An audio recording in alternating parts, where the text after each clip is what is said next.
Welcome everyone for the payroll section. On today's session, we're going to see how to set up a payroll for the new employer. So when you have a new company, we're going to see how to set up the payroll for them. So we are using the Iris payroll software and the software is called 12pay. So let's have a look how can we set up new employer on the payroll. So we'll click new employer and that will take us to the document section where we have to save the name of the company. For example, let's say our new company name is X, Y, and Z Limited. After that, we'll click Save, and that will start building the new payroll for the new company.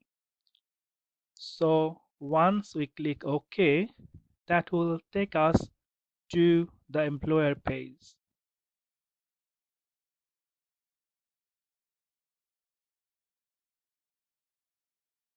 Once this payroll page is open, we can see the software will ask us how we're going to pay the employee. So they're asking how often do you pay the employee on this payroll? Now we can say monthly, we can say weekly, we can say 2 weekly, or we can say 4 weekly. You can set up any type of payroll that you want to pay to your employee. Even you can set up two payroll on your payroll system. Let's say, for example, if you have some employee who get paid monthly, so you can have a monthly payroll. If someone get paid weekly, you can have a weekly payroll. So all you need to do, you need to say the month end date. Let's say we are in January 2021 and we said the month will be end 31st of January. After that, we will click Advanced Payroll Setup, and that will take us to the actual payroll. So this page will be open here, and the first page is all about the employer. So we can see the employer name, that is called unregistered company. If you have a license, so that will be registered with the company name. If you don't have the license for this payroll software, that will show as an unregistered company. So let's write it down, the company name here, XYZ Limited. We're going to write the address. Let's say we said 100 North Street, London, E12 4PG, country United Kingdom. Now the next section we'll see, that is called tax reference. Now the tax reference we also called PAYE reference. Tax reference is also called PAYE reference, and this one normally sent by the HMRC. So when you have a company, when you applied for the PAYE reference number, this reference number will be sent by the HMRC to you, and you can take the PAYE reference number and you can enroll it here. Let's say we said 120L YB 500. Let's say this is our PAYE reference. The next section we have, that is claim employer's NI. You can always claim that, because if you claim that, you can offset the employer NI allowance. So that is £4,000 for 2020 and 2021. For this, up to this amount for this year, you don't pay employer's NI insurance. So that will be automatically adjusted when the PAYE will be calculated for your employees' earning. The next section, you click small employer. So if your turnover is normally less than 10.2 million, you will be considered as a small employer. So when you are a small employer, then you can have some type of exemption. So you can claim that a small employer. The next section we're going to see that is called Apprenticeship Levy. So if your pay bill is more than 2 million, normally you can also pay the apprentice levy to HMRC. But if your pay bill is less than 2 million, you don't have to tick it. If you tick that, the software will calculate some additional tax for you. So if you not sure about the employer's levy, you can check with the HMRC. But if your pay bill is less than 2 million pound, 200,000 pound, you don't pay apprenticeship levy. The next section we have the password. You can enter any type of password. Let's say I said 12345. So this password will ask you the existing password, maybe any password you put. After that you put the new password. So 12345, 12345. So every time if you try to open this payroll, you have to enter this password.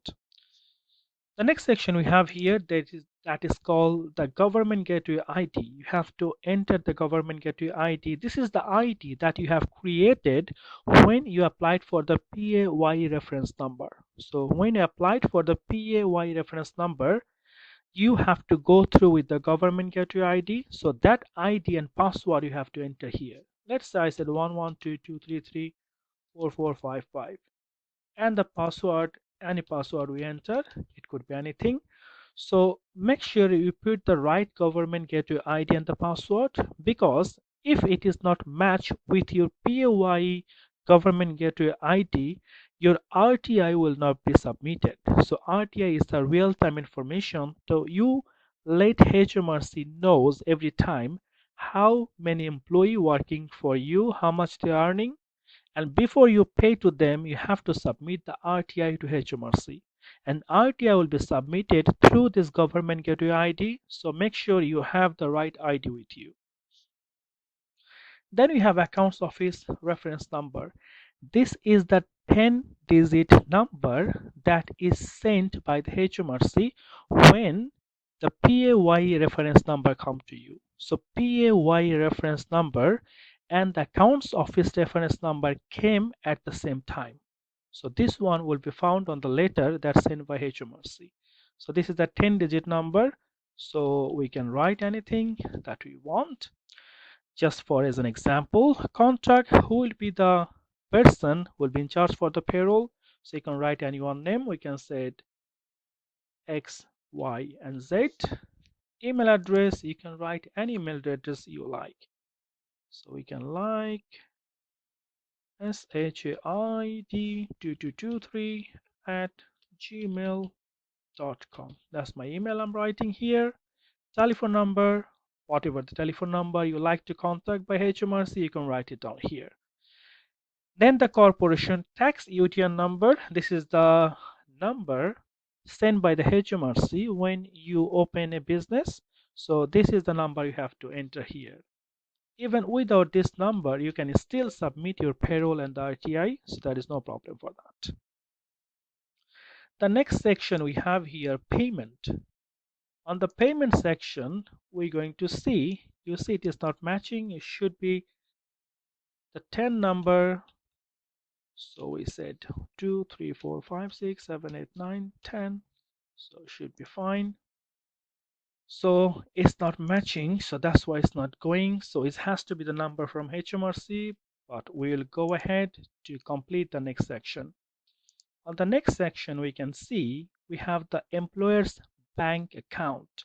Here we're going to see from which account the employee will get paid. So this is the company bank account number. Let's say account number 112233, and the sort code we write 112233, 6 digit.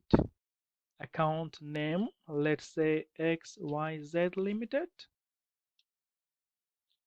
And this is the HMRC where you pay the PAYE. So this is the account number sort code automatically sent by the HMRC, And every time if you pay your PAYE, you paid to this account. The next section we have advanced section.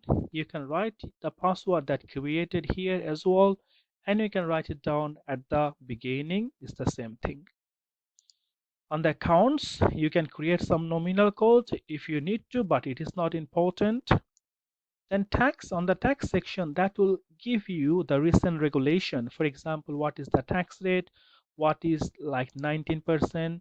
So last year it was 20%. What is the national insurance threshold? This is just the regulation that will be updated automatically every April. So software show it here.